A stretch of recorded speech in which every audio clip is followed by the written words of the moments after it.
Welcome back to the Indie Inkwell, everybody. My name is JJ. I am one of your two co-hosts, and my other co-host with me today, as scheduled, Michael. What is going on, man? What is up, brother? How you doing, man? Good, man. I feel like work is keeping you away from us every other week now. Man, it seems that way. I feel like they're like purposely doing this, man. I right? It's like, oh, you got something new going on. You're going to start a podcast that's actually gaining traction right away. Okay, let's go ahead and double your workload real quick. Bro, yes. It's like always like the craziness, man. But hey, it is what it is though. Well, hey, you're here this week. That's all that matters. And real quick, before we bring on our guest for the week, we need to tell you guys about our sponsor. And you can actually see us both wearing their shirts today. Michael's got that awesome astronaut playing, what is that, Gallica I think it's Gallica. or Space Yeah, Invaders? something like that. I don't know. But, and then I've got this, I don't know what you would call it, like a tree DNA kind of Tree tree of life DNA. deal. I don't know. It's really, really awesome. And we have to thank our sponsors for that. And that is a company called Into the AM. They provide awesome graphic tees, regular men's apparel. They are a team of artists and creators with the shared vision of seeing clothing as a canvas to express yourself and what drives you. And since 2012, they've been developing premium apparel with the goal of elevating self expression while providing unmatched comfort no matter where your passions may take you. They have everything from simple basic tees and hoodies. They even have sweatpants now. They're carrying boxer briefs. They're carrying pretty much anything you need. But the big selling point for us was the graphic tees because as comic book nerds, we like colorful things. We like big, flashy, nerdy stuff that shows we're nerds. And these come in handy for that. And if you act right now, you can get 3 for just $61.95 plus an additional 10% off if you use our code in the description into the am.com/JJ Comics for 10% off of your order, or you can just use the promo code JJ Comics at checkout for 10% off your order as well. So if you want to help support the show and help any comic book community grow, head over to our sponsors once more. That is into the am.com/JJ Comics for 10% off your order. And if you're viewing right now on YouTube, you can scan that QR code right there and it'll take you straight to the link. Now that is out of the way, please, everybody, give a warm welcome to our guest this week. I've met him numerous times at multiple conventions. We've been trying to make this interview happen for pretty much about a year now. Everybody, welcome Adam Fields. What is going on, man? Finally got you on a podcast. You did, and did I hear that they sell boxer briefs? Like They that's do. really They cool. even sell boxer They briefs, do. man. I have not tried those yet, but That's a first. So hey, shout out to Into the AM with the boxer brief clutch. I like that. right, and hey, if they're half as comfortable as their shirts are, I'm telling you, they're worth a purchase because the shirts are really soft and comfy, and the graphics on them actually, like, they don't fade away or chip or anything. I've washed all my shirts probably 4 or 5 times at least by now, There and you they go. no wear at all. They're good quality stuff. Nice. Same But Nice. in the this fit episode is is not really to really nice. talk about them. This episode is to talk about you. What's going on, man? How's your No. 2023 been? Oh, dude, it's been up and down, but I mean, we're still here, and I'm 10 toes down, so we're good. Hey, 10 Uh, toes down is better than 10 toes up. That's So, right. well, depends on who you talk to, I guess. That's true. True. And what you're doing. uh, so before we get into projects and books and whatnot, we like to get every guest's origin story. How did you get into comic books as a kid? What was your kind of first exposure to the medium? And then how did you kind of decide that's what I want to do? And then how did you kind of get into it? I know that's a lot of questions all at once, but No, man. So mine is completely different than probably most of everyone else's because I fell into this job. Um, this was something that I didn't know was a career. When I was 3 years old, my mom and dad took me to my dad's uncle's house, sat me down, and he noticed that I was just fiddling with stuff, and he goes, "Hey, let me show you something." He sat me at this old wooden school desk, the ones that are really good for cracking your back. That and he drew a steam engine in perspective, and it blew my 3-year-old mind. And it was almost like magic, and that this guy brought something to life that I recognized. And he showed me how to draw a tree and everything. So ever since I was 3 years old, I was kind of hooked on drawing and figuring out how to replicate that. And what's funny is I've not drawn a train in perspective since. So still haven't completed that yet. But you know, growing up, that's all I wanted to do was just create and draw and um, you know, be creative with it. And you know, growing up, all you heard was, you know, this is a hobby. You know, this is a great hobby. You got to find a real job though. So that was ingrained in my mind. Even though, you know, I watched cartoons and I didn't really read comic books. I'm dyslexic, so I didn't read a lot. Um, but you know, I always sat there and caught myself doodling comics. I just thought that this was just fun. So I went to a trade school called Miami Valley Career Technology Center for graphic design because that was the I only know the exact school you're real. talking about. That was I Yeah, almost ended up going there. I ended up going to dude, Eastland Career Center. gotcha. Yeah. So, you know, doing that, and I was like, well, commercial art, that's close enough to art. So let's use it for branding. So got a really good education through CTC, and then I went to college at the former School of Advertising Art. Now it's called the Modern College of Design, and not a fan of the new name, but still a big fan of the school. What they're doing for, you know, kids that want to go into commercial art is unparalleled and unmatched. Um, so after that, I decided, hey, I'm just gonna work in marketing, and I got a job at a factory working on the floor. Worked on the floor for about 5 years, making chicken fryers and merchandisers and stuff like that, and worked my way up to marketing, where thought I was going to be doing graphic design, and I was actually told to my face by my director at the time that she didn't think I was capable. Something that you know, I've dedicated my entire life to was creating, and I knew these And this equipment corporate inside and person out. was like, "No, not good enough." Yeah, and so that kind Wow. of at that moment, what they didn't know was on the side. So my job was really stressful at the time. I was the only one taking care of all the documents, and I was fixing our marketing firm's mess ups with the programs that I learned in college. So I was like, you know what? I'm just going to, you know, I was doing comic book on the side for fun, which was Prowl, which we'll talk about in a little bit. I was just doing that for fun as yeah, as a, you know, a way to, you know, relieve some of the stress. Uh, a comic book shop had opened up in a neighboring town, and I walked in and I said hi.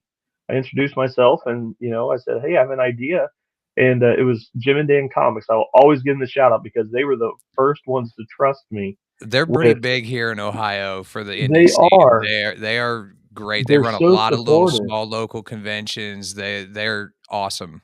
Yeah, and ended up telling him like, "Hey, I have this idea for a comic, much like everybody else." But what he didn't know was I have so much drive behind it, that I wanted to get it off the ground. So as I started, you know, I ended up quitting my job and creating Midnight 27 Studios because I'm like, hey, if I'm going to do graphic design, I'm just going to do it for myself. So I had my own, yeah, there it is. I have my I got own you covered, man. you know, I had my own customers, and I was doing freelance for other, you know, firms and stuff. But it was really the comic book stuff, the illustrations that really took off, and I kind of panicked because I'm like, I know how to price logos, I know how to price my time, but how do I price illustration? You know, like how do Mhm. I? So I ended up having to revamp my whole business strategy. And thanks to Jim and Dan for giving me my first table at a show and giving me the confidence to set up and put my work out there and giving me some insight as to who to talk to, what to look for, the do's and don'ts. And since then, they've been kind of like my gurus. And I go, you know, we just recently moved, so I don't see them near as often as I used to, which was weekly. But I still stay in touch. Anytime I have a question, you know, I'll hit them up because they've been around for a while. So now I've been doing this now full time for 8 years, and it's been a wild ride. Shoot, I So bet. you've been doing Prowl for 8 years now?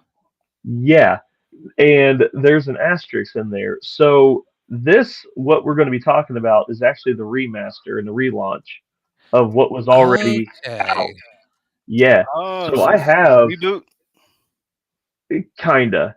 And it all kind of came back from, Resident Evil, how they remastered what they already had and they polished it up and Uh, added some new twists and turns.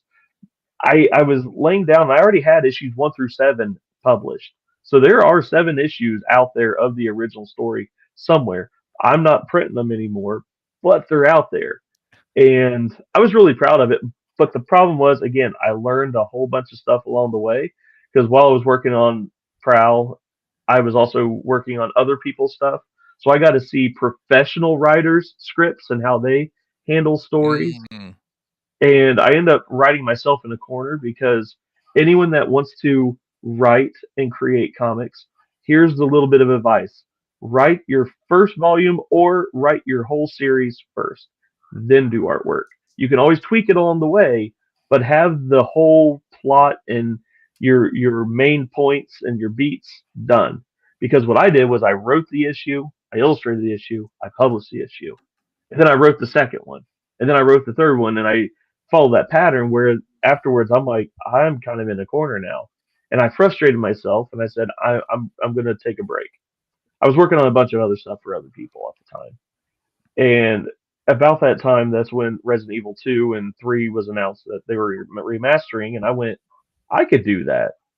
So I literally got, there's Jake. I literally woke up And about Mark Smith's in here too. We got to say hi to Mark. What's up, man? Mark? So I woke up about 1 o'clock with this idea to remaster Prowl, and I got up. My wife's like, "What's wrong?" I said, "Nothing. Go back to sleep. I got to write."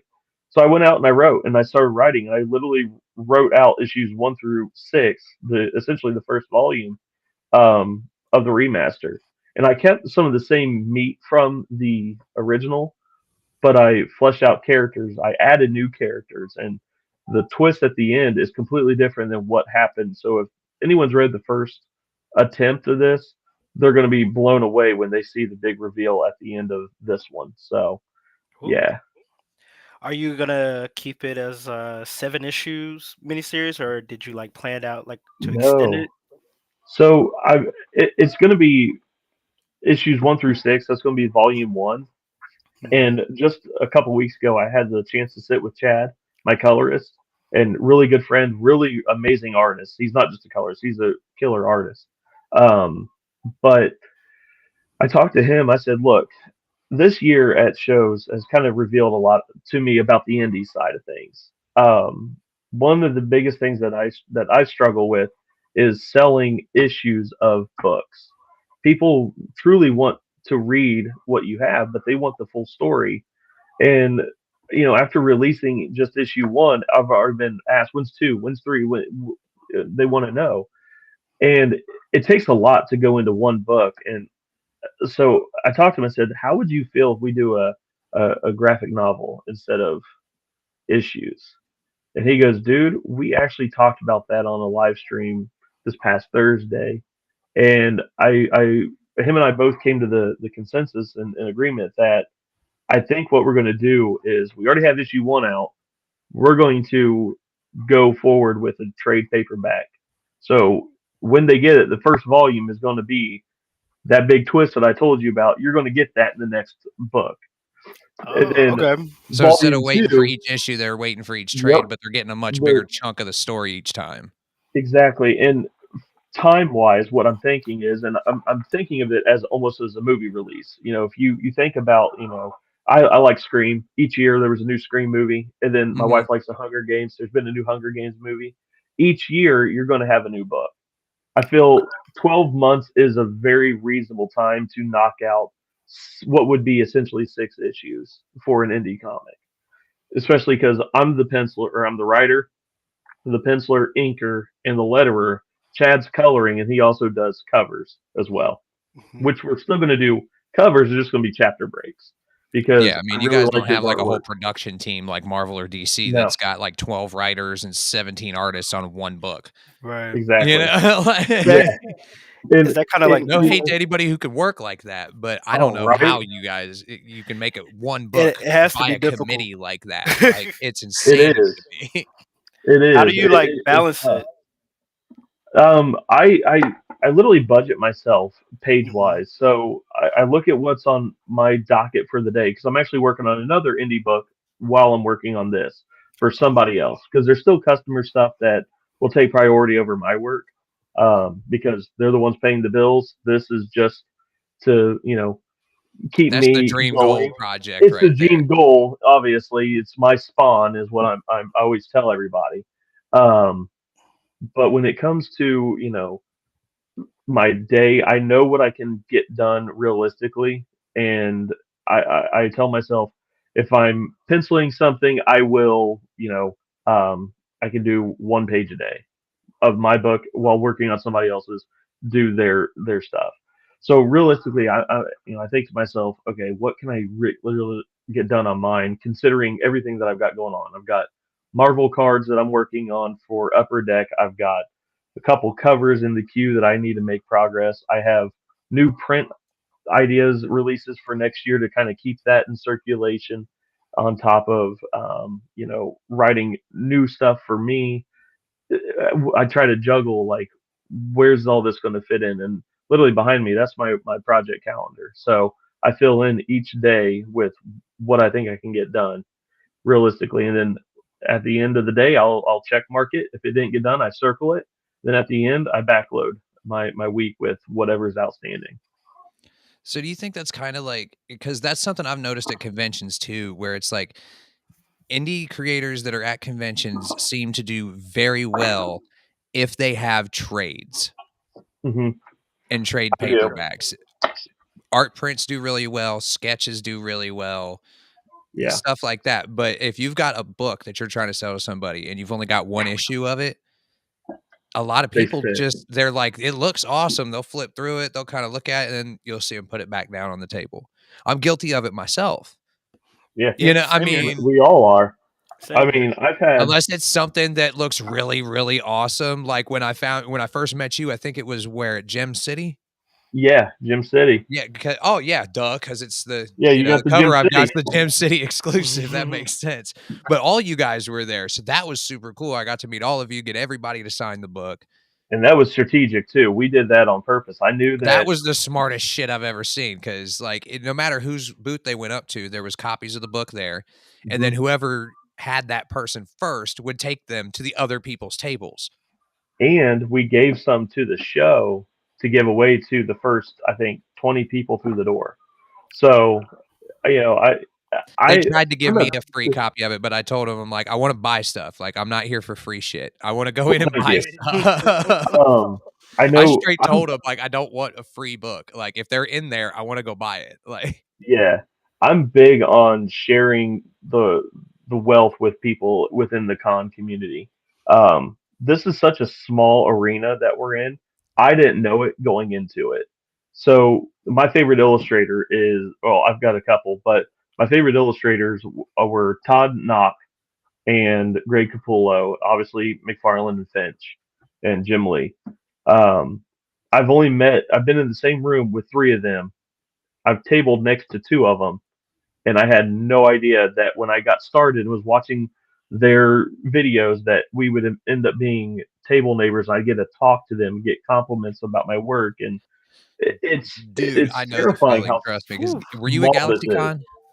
No, I didn't go to Galaxy. Okay, dude, GalaxyCon was insane. They hired me last second to go in there and do I saw 7 the comic book moderator. panels, and that was just nuts, meeting people like Dan Jurgens, like Bob McLeod, like, Yes, Steve Orlando, like Simon Bisley, Mhm. like, I mean, I could keep going. It's insane, like, you grow up reading stuff from these people, and you never think you're gonna get to meet them, let alone, like, be doing shake hands something and with them, yeah, like yep. Yep. It's insane. So whenever someone wants to get into this, I'm like, look, if you have two choices. You can be a good person and help others, or you can be the a hole that everyone's going to know is the a hole, and that's going to be you. So I'm huge on helping. If like I don't do a lot of anime stuff. Very rarely will I draw manga or anime. It's just I can't do it. That's not my go-to Right. style. It takes me a Right. while. But I have like 15 different friends in mind, and if I know they're at a show and someone asks for it, I can go through my Rolodex and go, I know who I can take you to. And I will physically walk them to them just to make sure that they are getting where they need to. and my friend might get supported because that's ultimately what it is. True. Did I lose a sale? Yeah, who cares? Another one will come around, and who knows? They may do me a favor. It's just that type of atmosphere that we're trying to develop within the con community. Yeah, a lot of Um, networking. it is. It really is. And some of the friendships that I've developed, Mark on here, you have the cover. He had drawn that during it was shortly after the Kickstarter was funded. He drew that picture, and I said, "Hey, you want to make that a cover since you're going to be at Gym City?" I He goes, "Are haven't you taken this serious?" I'm off my like, wall in a "Yeah." while, and I forgot there's also There's a print on the Chad's. back. Yep, and that's Chad's cover. So I knew all three of us were going to be there, and I'm like, "Hey, this is a rare opportunity that you can get the full team's autograph on a book." And I said, Super rare. and it's the first time Mark's ever had a cover. And I'm like, "Look, I'm not out there looking for the biggest names. I'm trying to get somebody's foot in the door, especially if they're talented and they're a nice person, like Mark and Chad are." I mean, shoot, I met Chad at Cincinnati Expo, and I wasn't even an artist at that time. I was just walking around. Like, Right. that's how I met Chad. So I liked his style, and I kind of complimented him about how it looked like McFarlane, and he loved that, and we've been friends ever since. So yeah, it's just amazing what kind of can develop from all this. See, guys, it Yeah, pays not to be an asshole at these conventions. It really does. facts. And if you think like just Or because just you're in on that life. side of the table, yeah, in life, period. But if you're on that side of the table, we remember faces and names and conversations. At least I know I try to. So if you get a commission from me and you come back, hey, do you remember me? Absolutely. You got this, this, and this.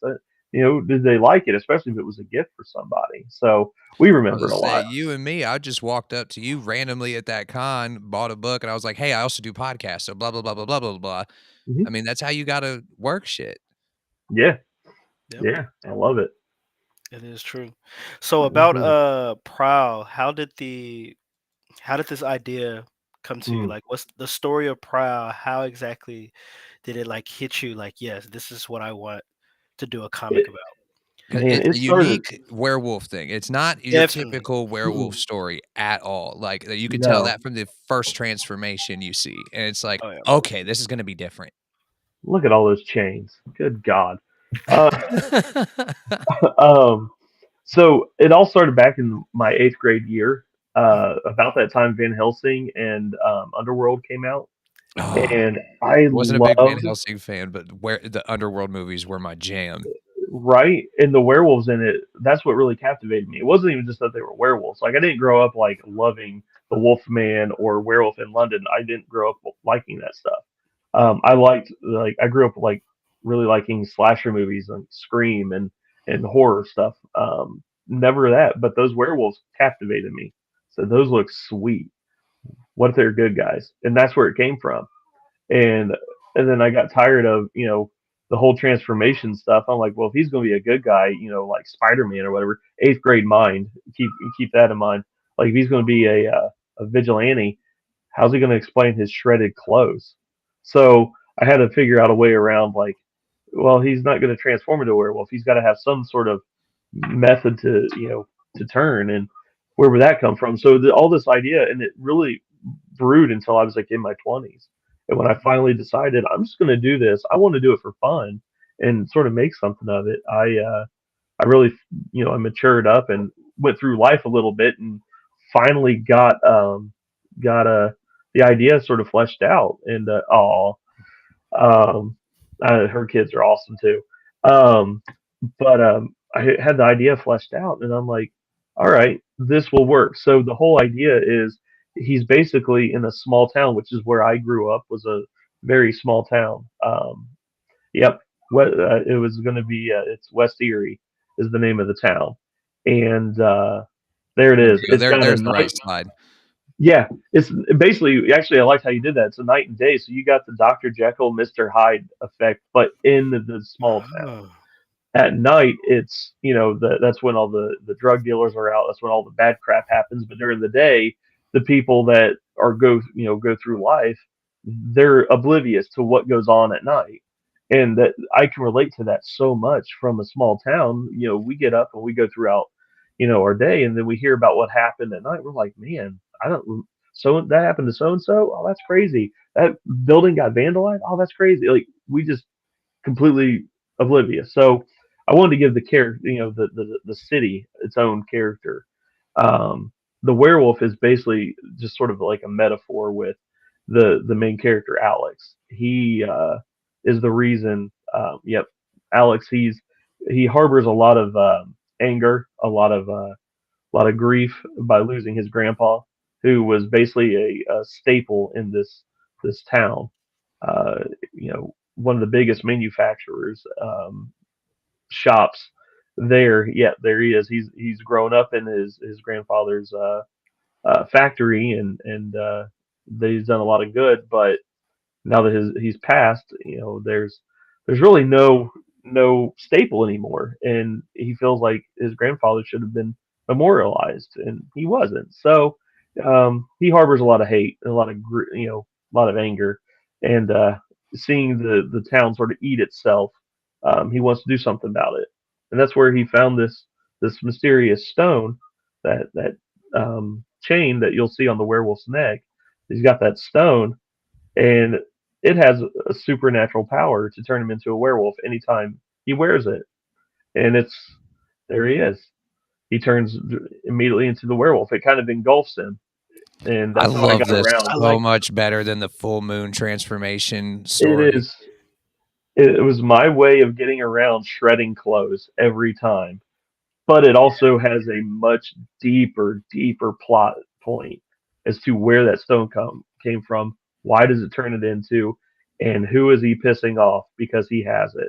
That's ultimately going to be the big reveal at the end of Volume One, something that was never touched on in the first round. There is, I will say, it involves a cult. It will say it involves um, supernatural powers other than werewolves.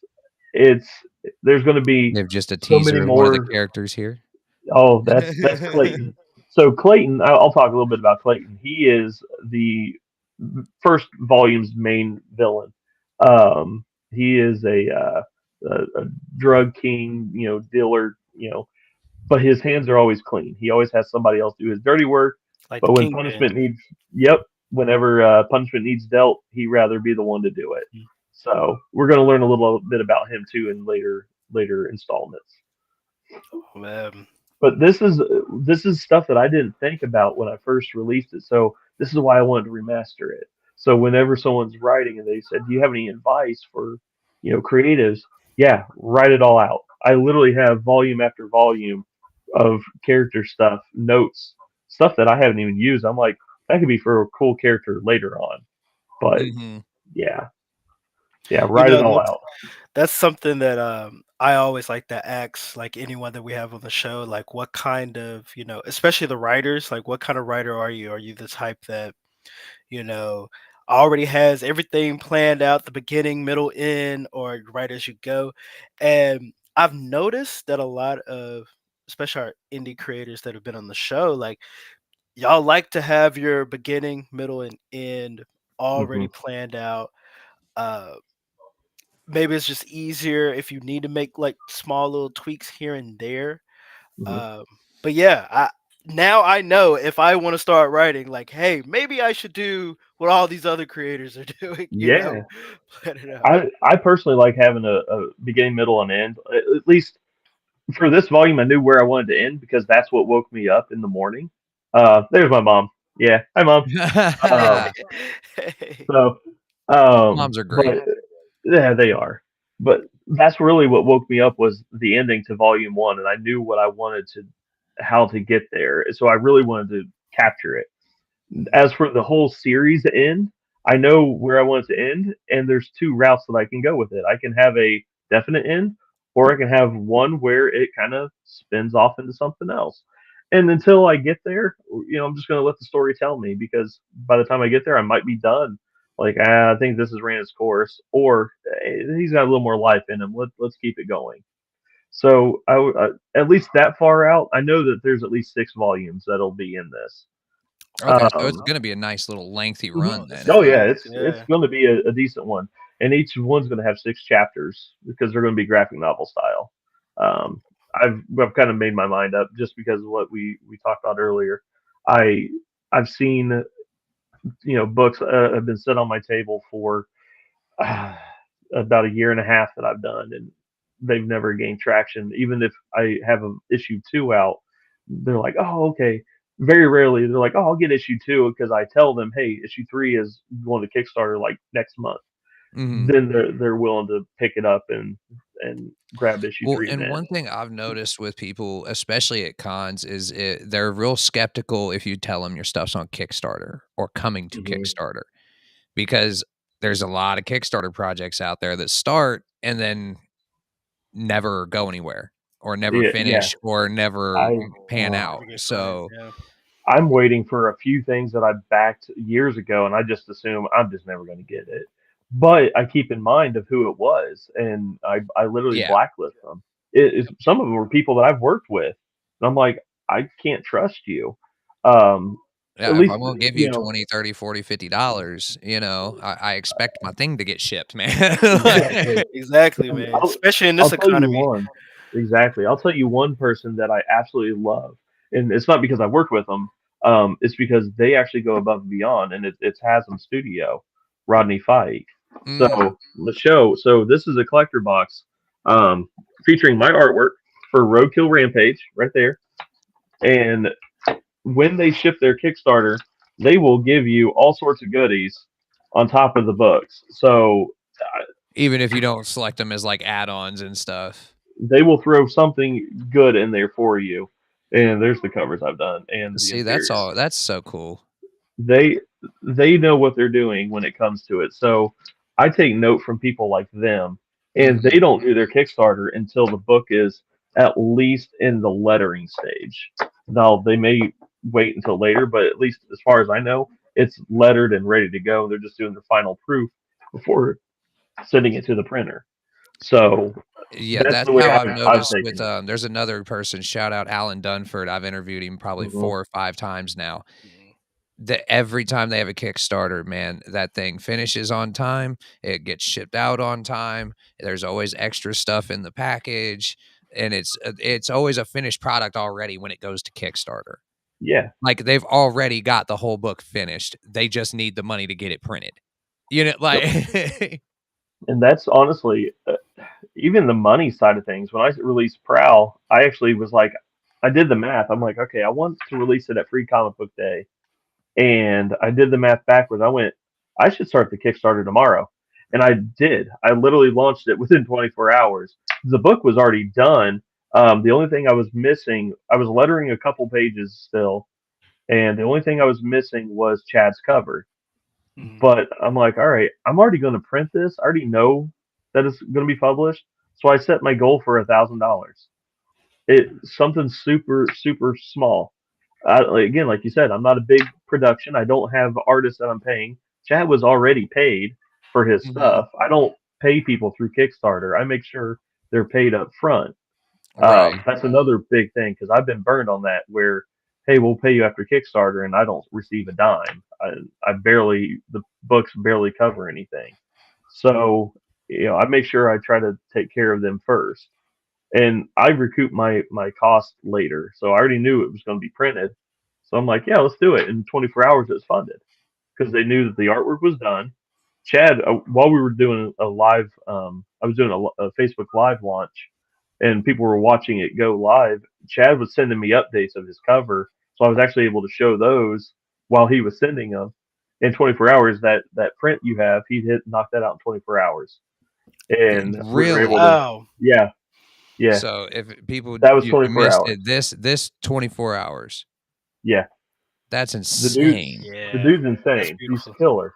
So you know, keeping people like that, especially when it comes to like their finances, I keep everyone in the loop. I was sending messages almost daily, not well, I'd say weekly through Kickstarter, and then as it got close to the end, I was updating like, hey, here's this is going out. So I even had some sketch cover opportunities in there that all sold. So I'm like, hey, here's where you're going to be at. I'm getting your stuff shipped out now, and you know, keep everyone in the loop. So Yeah, that's the best thing you can do as a Kickstarter campaign, I think, is just even if you're delayed or stuff's not going as Yeah. planned or you need to Mhm. make changes, if you just let people know what you're doing, Yeah, they're chill about it. people are They cool. really are. Yeah. I will wait an extra amount of time if it means I'm getting a higher quality product. Yep. Yep. So, I think anybody yeah, can do that, you know? yeah. But yeah, Kickstarter, a few people, like you said, they do get hesitant about that. But if you have the reputation, Mhm. it's it's a little easier to sort of sway someone. Or again, some people just don't do that, and that's fine. They rather, I always the biggest thing that I heard this year was I'm out of room. I rather read it all in one go. I rather binge read. I have a backlog of stuff I got to read. So literally, like I've heard all these. So that's what I'm like.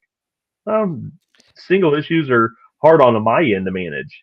I'll Yeah. never have. If I'm trying to sell them as a bundle, I'll never have 10 of issue one, 10 of issue two, 10 of issue three. I'm going to have maybe 5 issue 1s, three issue twos, Yeah. and it's hard to manage that unless you bundle them together. But if you've got, volume 1, volume 2, volume 3 Yep, sitting there with some there it is. advertisements for volume 4 coming soon, Yeah. Mhm.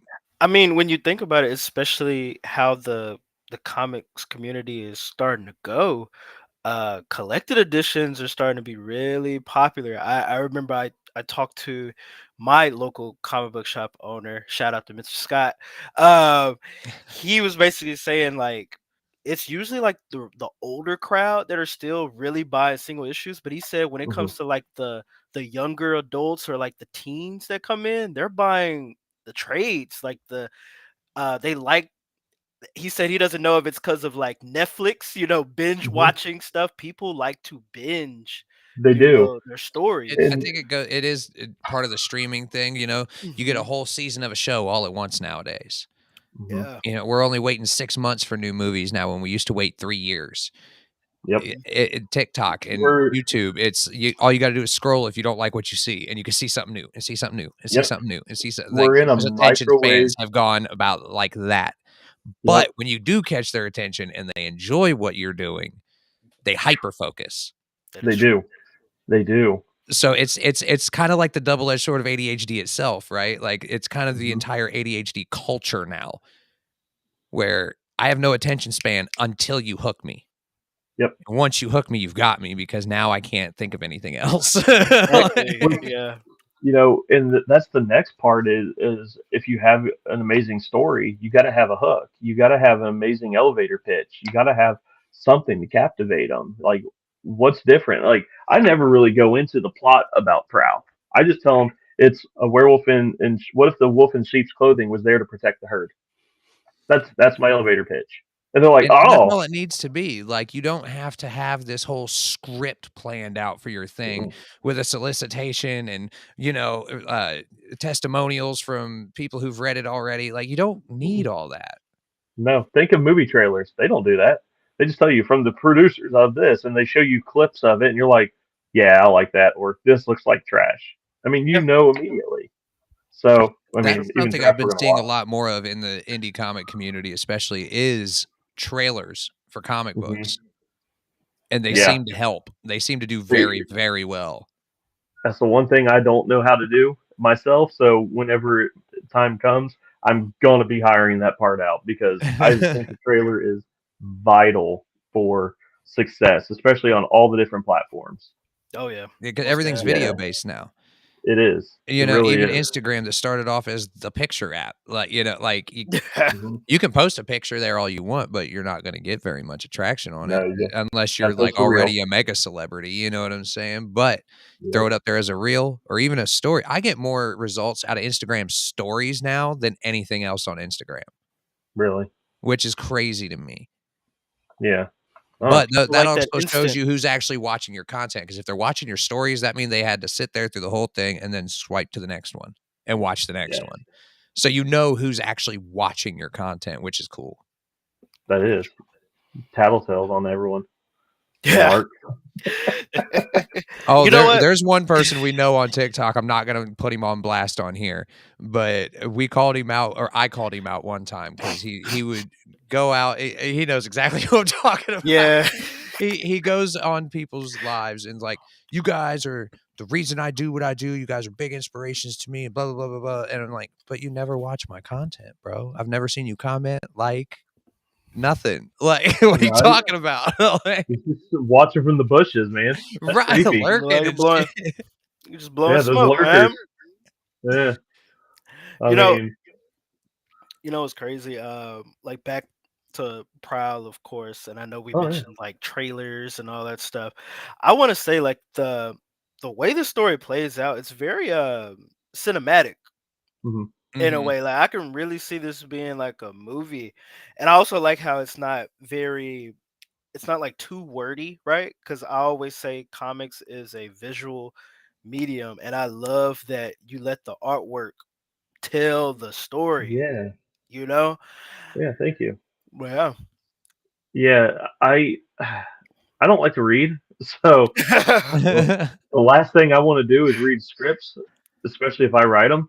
Yeah. But for comics, that was actually one of the biggest advice that Dan had given me when I first got started with this. He said your artwork should be able to tell the story without words. The words are just there to enhance and sort Yeah. of give insight, Mhm. but the visuals themselves should be, if there's big action on that page, um, you know, that should just be there shouldn't be a lot of dialogue unless it's some sort of narration. Because so the sequential art, it should be able to tell the story sequentially. And what I find with new, writers that I'm working with that are they may have one or two things, or maybe this is their first thing. They they always worry about, they try to fit all these little panels on. I said, look, if it's a conversation, I always go to the coffee shop conversation. So if it's just two people sitting at a coffee shop, you don't want, and it's just a big long dialogue. You don't want to have floating heads everywhere. Like it works in film because like you said, we're a visual. There's movies, everything's a video. So keeping people's attention with the camera changes, that helps stimulate it. But in comics, I don't want to have to jump panel to panel to panel to panel to read a conversation. If it's two friends at a coffee shop sitting at a table, show them sitting at a table in some sort of unique way, and then have their conversation carry above them. And then to break up that space, have like a panel with one hand like holding the coffee or the other one, maybe taking a bite or something. Just Mhm. insert that, little close ups. But you don't need to have 15 panels on one page and try to fill it, because as an artist, that's hard to work around. If I'm trying to squeeze in all these panels and also save room for dialogue, you got to give it room to breathe. And because True. that's one thing I've seen at Cartoon Crossroads Columbus, shout out a guest here in a couple of weeks, Jay Callagayan. Yay, Yeah, he yay, Mess at Comics, a baby. panel that was at that convention, it was a whole thing about bad lettering.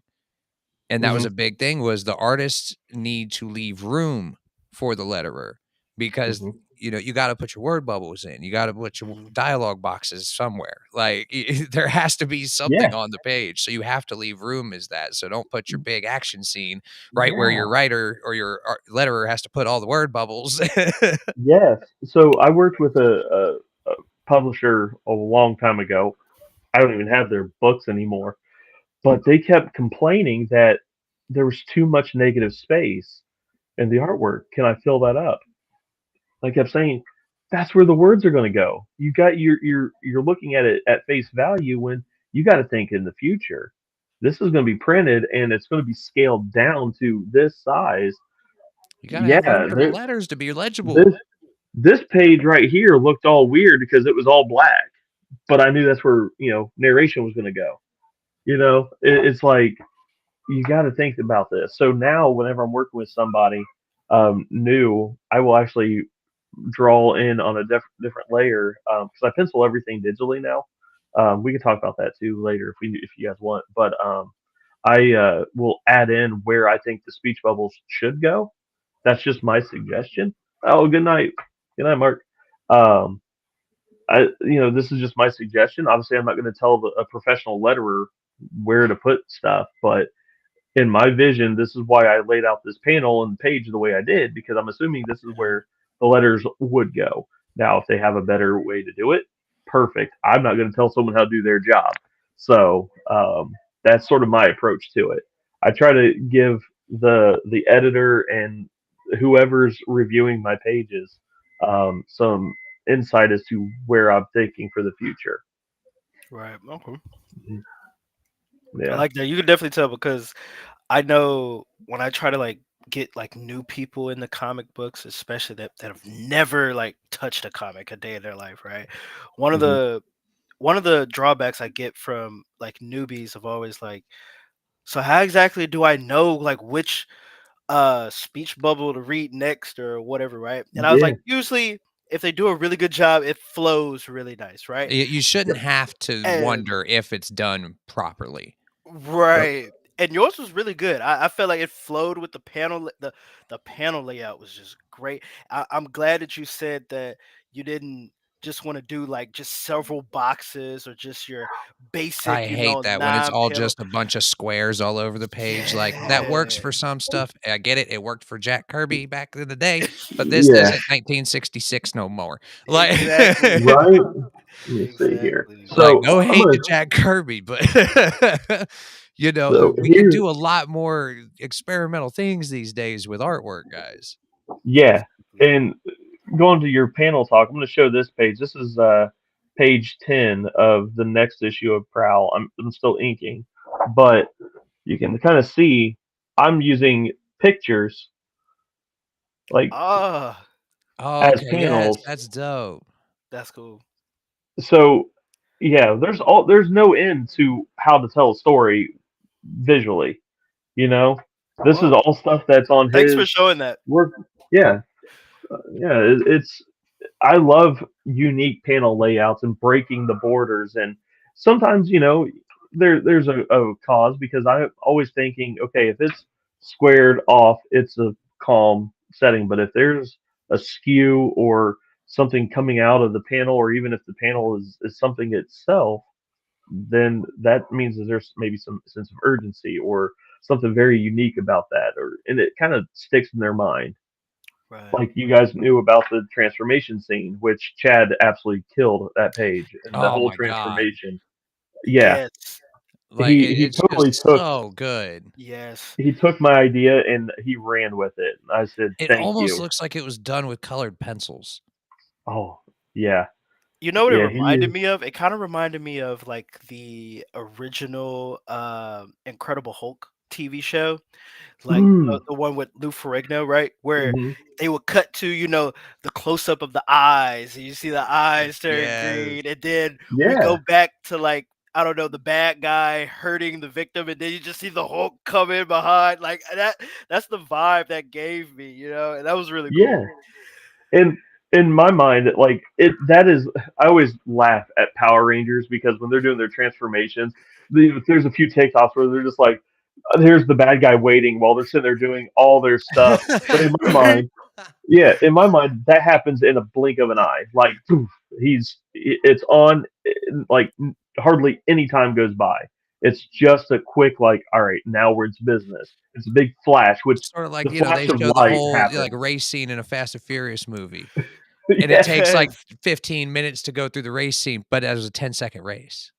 yeah, Yeah. So you're yeah. seeing It's like, what? everything that actually happens within that split second. Yeah, that car has 15 gears, man. You didn't know that? Yeah, In the Evo at that. that's right. Yeah, Facts. yeah. So, thinking, it's imperative that in issue one, I set up all this stuff, the transformation, because now anytime you see like in issue two, or no, issue three, I believe, there's going to be a scene where he's like in the thicket of the woods, and you're going to see like a little glint, like a little red glimmer. Okay, it's about to go down. Like that's all set up in issue one. So that's the kind of writing and the rules that I've sort of established for this go at Prowl. and those are all Oh, yeah, it's notes gonna I'm be going to hard be to inserting. mistake that red glow anywhere else in this book now. Like, Right? Oh yeah. Red is definitely the theme for this series, and I dabble with violence, language, drug abuse. Those are the type of the things that really stand out in this. Anger is such a prevalent presence within this series. I mean, you've heard the old saying, that inside every person there are two wolves fighting. It's Mhm. well, the wolf's out. Like he's released and he's taking care of business out in the street. So yeah, it's such a fun story to write. no, that's Yeah, awesome, it man. was good. Is so before we let you go, because we are getting about to that 10-minute mark, is there any future projects that you've got up your sleeve already, or are there other genres that you kind of want to tackle in the future besides Yeah. horror? So I always get asked about kids books, and not a lot of my stuff Mhm. is kid friendly, and I understand that. By kid friendly, it's just gore and horror. Which, for reference, everybody, issue 1 is not that bad at No, all. no. Like, Nah, compared to I some think stuff you'll find out there, yeah. this is yeah, nothing. This is I like think the PG-13 at worst. yeah. Yeah, the only thing that I think is, with the guy in the back alley with the girl, his intent, His but nothing, intention is yeah, definitely graphic, but nothing Yeah. actually ends up but happening. nothing And shows. you guys do give what I really like about you guys give the warning on the cover of the books, hmm Mhm. Oh, always. which So you rarely see that in comic books. I yeah, mean, very rarely will you see an actual rating, but you've got teen, violence, language, and drug references. Like, yep, boom, right there on the cover. You know what you're getting into. yep, And right there. honestly, the language isn't like that bad. I feel like Nah, the bad words we do get, it's like purposeful. I do yeah. feel like some mature comics they kind of Oh, They overdo it. overuse it. They use it just Yeah. because they're like, "Yeah, we're a mature comic book, so there's gonna be cursing and gore," and then the entire book is just Negan. cursing and gore. Like, Yeah. Like So, oh, uh, we oh, still got you. I think I lost sound. Uh-oh. There we go. I'm back. Okay. there we go. I was gonna say, Oh, we didn't lose you, so no, I lost sound. So, but I was thinking Negan. Negan for sure was one that who throws out the F word like it's a comma. Um, Yeah. But yeah, so the genre that I want to tackle is kid friendly. We already have a series that we're going to be launching in Kickstarter. Um, Late January, I believe, is when we agreed. It's called Screen Boy. We already have issues 1 and 2 is done. Like we could print it tomorrow if we wanted, but I want to kind of recoup, and I want trying to push my partner from Echelon Graphic Novels a little more out of doing in-person sales versus, hey, there's a whole avenue that we should explore, well, and I maybe think we it's should have you important. guys both on the show next time. Yeah, yeah, I know Ethan. He'd be all down for it. So, um, yeah, I'll reach out to him. So, yeah, like I said, issue 2 is already done, and I think we're going to issue 4 on. It's going to be a 4 book. Um, yeah, so he's already writing issue 3 or Said it's polishing called issue 3. Screen Boy? Screen Boy, Arthur, the kid with 1,000 stories. So it's a really fun one. It's a fun adventure for kids, especially if they're like me and have ADHD and can't focus on anything. They jump in and out of all sorts of different dimensions of Oh, that just sounds fun. fictional dimensions, I should say, of entertainment. So there's Oh, in issue 1, he's in a Looney Tunes style world. He's in a pirate world. He goes to the Lovecraft world. It's just a fun adventure. oh, that's cool. So, and he's 10 years old and he gets to meddle around. So it's fun. That's awesome. That's Yeah. it almost sounds like one of my favorite video games of all time, Kingdom Hearts, slightly. Yeah. Kind of. Yeah. Where he's I going know. to different Disney movies worlds and stuff like that, like Yeah. I've never played, but I've heard amazing things about that series. Oh, So, you gotta play. yeah. You gotta play. I play through like every year around Christmas. I play through the 3 games again. Like I have to Nice. every year. It's like a Nice. little kid tradition since I was 12. So Yeah, I love it. But there is one that I'm there's a couple that I'm tinkering with. I can't I'm stuck in the rut of horror and monsters and stuff, just because they're fun to draw. Mhm. But there's one that, again, it's more kid friendly, and I want to bring awareness to one of my favorite sports, which is paintball. It's kind of a hobby of my son and I. We like to go, and it's just a way for us to get out I and haven't been release the paintballing stress, forever. right? A So I want long to time. make a.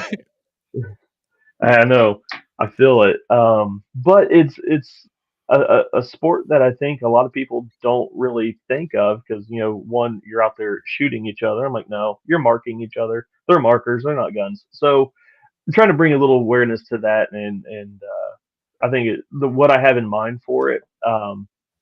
I think it's a completely different approach to comics as a whole. That one would absolutely have to be individual issues, and it's very purposeful as to why, because it's going to be a tournament setting with a twist at the end. Ah. So I've got that one kind of roughed out. Haven't had a lot of time to dedicate to actually scripting it, and I'm hoping 2024 I can be a little more intentional with dedicating like a day to writing.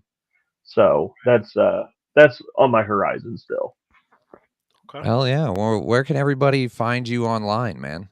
Yeah, so you guys can feel free to shop at midnight27studios.com. I have my books, my prints, some originals, You can scan the QR code right there on your screen or go to and that QR. midnightstudios27.com.